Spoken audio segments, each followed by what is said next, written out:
Hello నమస్తే, నేను అశోక్. ఆంధ్రప్రదేశ్లో పోలీస్ శాఖకు సంబంధించి పోలీస్ శాఖ పనితీరుపైన హోంమంత్రి అమిత్ షా ఆగ్రహం వ్యక్తం చేస్తూ వచ్చారు. పోలీస్ శాఖ ఉందా అనేటువంటి ఆంక్షలను, ఆ పోలీస్ శాఖ అసలు పనిచేస్తుంది అనేటువంటి విమర్శలను కూడా ఆయన చేసుకుంటూ వచ్చారు.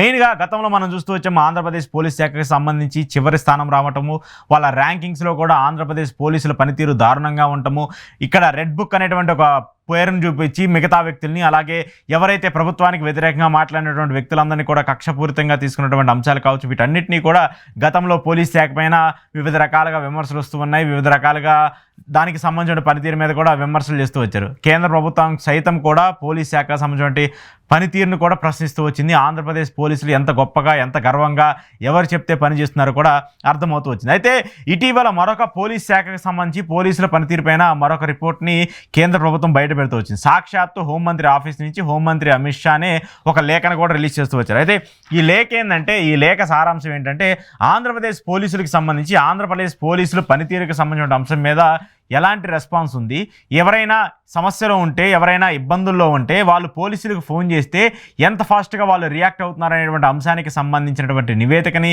తెప్పించుకున్నటువంటి కేంద్ర హోంశాఖ దాంట్లో ఆంధ్రప్రదేశ్ పోలీసులకు సంబంధించిన పనితీరు చూసిన తర్వాత అవాక్కయింది. ఆంధ్రప్రదేశ్ పోలీసులకు సంబంధించిన పనితీరు, వాళ్ళ వెనకాల నుండి నడిపిస్తున్నటువంటి వ్యక్తులకు సంబంధించిన పనితీరును చూసిన తర్వాత ఒక్కసారిగా అమిత్ షా కూడా షాక్ అయ్యారు. దానికి సంబంధించిన అంశాలను చూసుకున్నప్పుడు, అంటే నేను దీనికి సంబంధించి మెయిన్ పాయింట్లను కూడా కోట్ చేస్తాను ఏం జరిగిందని చెప్పేసి. బాధితులకు సంబంధించి ఎవరైనా ఇబ్బందుల్లో ఉంటే వాళ్ళు పోలీసులకు సంబంధించి 110 కావచ్చు, లేదంటే 100కి కావచ్చు, లేదంటే 112 కానీ ఫోన్ చేసినప్పుడు ఎంత ఫాస్ట్గా పోలీసులు రియాక్ట్ అవుతున్నారనేటువంటి అంశాన్ని కూడా చూసుకుంటే, 112కి బాధితుల ఫిర్యాదులపై పోలీసుల నిర్లక్ష్యం, దేశంలో సగటున 18.28 సెకండ్లలో పోలీసులు స్పందిస్తూ ఉంటే ఆంధ్రప్రదేశ్లో మాత్రము ఆ నెంబరు 25.50 నిమిషాల సమయం తీసుకున్నట్టు కూడా చెప్తున్నారు. దీనికి సంబంధించి కేంద్ర హోంశాఖ తీవ్ర అసంతృప్తిని వ్యక్తం చేస్తూ వచ్చింది. సీఎం చంద్రబాబుకి, అలాగే హోంమంత్రి అనితకు కూడా కేంద్ర ప్రభుత్వం ఒక లేఖ రాస్తూ వచ్చింది. గతంలో వైసీపీ అధికారంలో ఉన్నప్పుడు ఈ రెస్పాన్స్ 5 నుంచి 8 నిమిషాల్లో ఉండేది, కానీ ఇప్పుడు మాత్రము 25 నిమిషాలు పడుతుందని చెప్పేసి కూడా కేంద్ర హోంశాఖ వాళ్ళు రిలీజ్ చేసినటువంటి ఈ లేఖలో కూడా మనకు కనిపిస్తుంది. సో దీని ప్రాతిపదికన మనం తీసుకుంటే, ఎవరైనా ఇబ్బందుల్లో ఉంటే, ఆంధ్రప్రదేశ్కి సంబంధించి ఎవరైనా ఇబ్బందుల్లో ఉంటే, లేదంటే ఎవరైనా హెరాస్ చేస్తుంటే, ఎవరైనా కిడ్నాప్ చేస్తుంటే, లేదంటే ఏదైనా ప్రమాదం జరిగితే వెంటనే పోలీసులకు ఫోన్ చేస్తే వితిన్ ఫ్రాక్షన్ ఆఫ్ మినిట్స్లోనే వాళ్ళకి అది అప్డేట్ వెళ్తుంది. ఏ ఏరియాలో జరిగిందని తెలుసుకుంటారు. వెంటనే స్పెషల్ టీం అంతా కూడా అక్కడికి వెళ్ళి ఆ ఇష్యూని కూడా రిజాల్వ్ చేసే పరిస్థితి ఉంటుంది. కానీ ఇప్పుడు కూటమి ప్రభుత్వం అధికారంలోకి వచ్చిన తర్వాత ఈ సమయము 25 నిమిషాలు పడుతుంది.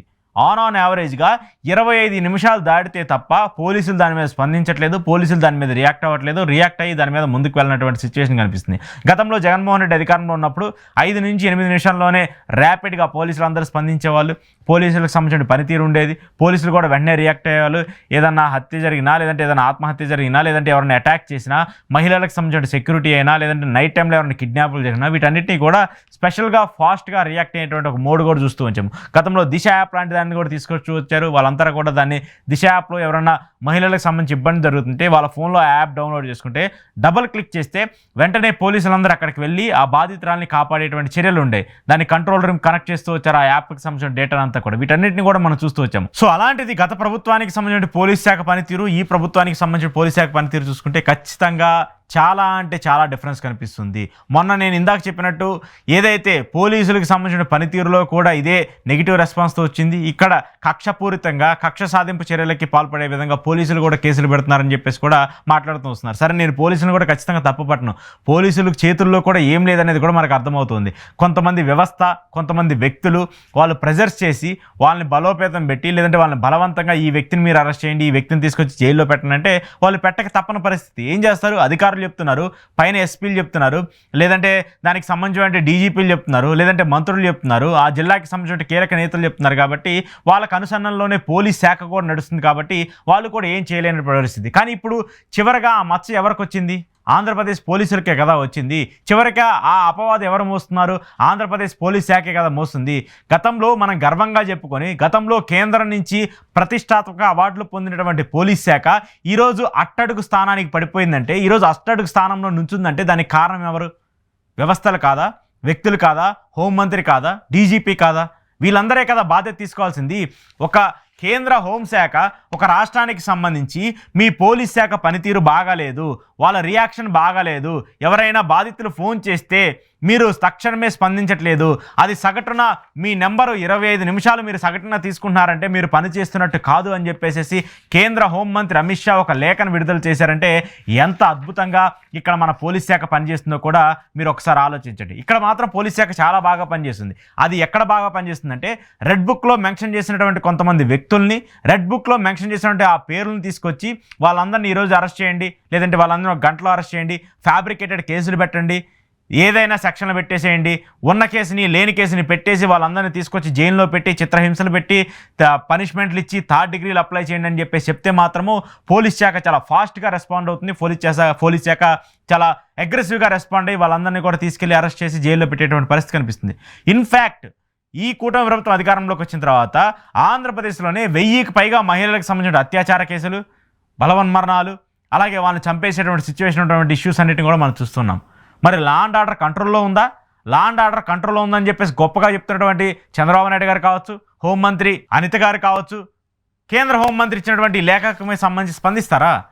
నిన్న మొన్న 2 రోజులు గొప్పగా కలెక్టర్ల సమావేశం, ఎస్పీల సమావేశం పెట్టారు కదా, గంటల ప్రసంగించారు కదా, ఆంధ్రప్రదేశ్ పోలీస్ శాఖకు సంబంధించి లా అండ్ ఆర్డర్ సంబంధించి గంటకు పైగా చర్చలు జరిపారు కదా, దాంట్లో మీరు దీనికి సంబంధించి ఎందుకు స్పందించలేదు? దానికి సంబంధించి మీరు మాట్లాడాలి కదా, పోలీస్ శాఖను కనీసం ప్రశ్నించాలి కదా. కేంద్ర హోంశాఖ మన రాష్ట్రానికి సంబంధించిన పోలీస్ శాఖ పనితీరు బాగలేదని చెప్పేసి ఒక లేఖ రాసిందంటే మీరందరూ ఏం చేస్తున్నారు? ఎస్పీలందరూ ఏం చేస్తున్నారు? డీజీపీ ఏం చేస్తున్నారని చెప్పేసి మీ పక్కనే కూర్చున్నటువంటి వ్యక్తులు, మీ ఎదురుగా ఉన్నటువంటి వ్యక్తులందరినీ చంద్రబాబు నాయుడు గారు ప్రశ్నించాలి కదా. ఎందుకు ప్రశ్నించలేదంటే వాళ్ళ పనిని వాళ్ళు చేయనివ్వట్లేదు కాబట్టి. ఎందుకు ప్రశ్నించట్లేదంటే మనం ఎవరిని అరెస్ట్ చేయమంటే వాళ్ళని అరెస్ట్ చేస్తున్నారు, మనం ఎవరిని జైల్లో పెట్టమంటే వాళ్ళని జైల్లో పెడుతున్నారు కాబట్టి, వాళ్ళు మనం చెప్పిందే చేస్తున్నారు కాబట్టి, ఎన్ని నిందలు వచ్చినా, ఎంతమంది విమర్శలు చేసినా, ఇలాంటి లేఖలు కేంద్ర ప్రభుత్వం నుంచి ఎన్ని ఇచ్చినా కూడా చూసి చూడనట్టు వదిలేయండి అని చెప్పేసి మీరు చెప్పారు కాబట్టి ఆ పోలీస్ శాఖ కూడా పని చేయలేనటువంటి పరిస్థితిలో ఉంది. పోలీసులే ఎవరైనా తప్పు చేస్తే వాళ్ళ చేతులకి సంఖ్యలు వేసి తీసుకొని వెళ్ళేటువంటి పరిస్థితి ఉంటుంది. అలాంటి పోలీసులకే ఈరోజు రాష్ట్ర ప్రభుత్వం సంఖ్యలు వేసి వాళ్ళని పని చేయనీయకుండా చేస్తున్నటువంటి దౌర్భాగ్య పరిస్థితిలోకి ఈరోజు ఆంధ్రప్రదేశ్ ప్రభుత్వం ఉంది, ఆంధ్రప్రదేశ్ శాఖ ఉందనేది కూడా అర్థమవుతుంది. ఖచ్చితంగా ఇప్పటికైనా సరే పోలీస్ శాఖను వాళ్ళ పని వాళ్ళు చేయనివ్వండి. హోంమంత్రి గారైనా, డీజీపీ గారైనా, ఈవెన్ లా అండ్ ఆర్డర్ కంట్రోల్లో చేయాలని చెప్పేసి మాట్లాడేటువంటి చంద్రబాబు నాయుడు గారైనా సరే వాళ్ళ పనులు వాళ్ళు చేయించుకొని ఉంటే, మీ పొలిటికల్ కంపల్షన్స్ లేకుండా, మీ పొలిటికల్ ప్రెజర్స్ లేకుండా వాళ్ళకి ఫ్రీ హ్యాండ్ ఇస్తే మాత్రము వాళ్ళ పని వాళ్ళు చేసుకుంటూ ఉంటారు. గతంలో మాదిరిగా కూడా దేశంలోనే అగ్రగామిగా, దేశంలోనే నెంబర్ 1గా కూడా ఆంధ్రప్రదేశ్ పోలీస్ శాఖ ఉండే పరిస్థితి ఉంటుంది. కాబట్టి దయచేసి వాళ్ళ పనులు మనం చేయనివ్వండి. అలా చేయనివ్వకపోతే ఇలాంటి లేఖలు, ఇలాంటి ఇంతకంటే దారుణమైనటువంటి వ్యాఖ్యలు కేంద్ర హోంశాఖ నుంచి వినాల్సి వస్తుంది. కేంద్ర హోంశాఖ నుంచి చివాట్లు పడాల్సిన బాధ్యత, తిట్లు తినాల్సిన బాధ్యత ఆంధ్రప్రదేశ్ పోలీసులకి మీరే కల్పించిన వాళ్ళు అవుతారు. కాబట్టి దయచేసి ఆంధ్రప్రదేశ్ ప్రభుత్వానికి, హోంమంత్రి గారికి, అలాగే డీజీపీ గారికి విన్నపం ఏంటంటే పోలీసుని వాళ్ళ పని వాళ్ళని చేస్తే చట్టం అద్భుతంగా ఉంటుంది. ఆంధ్రప్రదేశ్లో ప్రజలు సుభిక్షంగా ఉంటారు.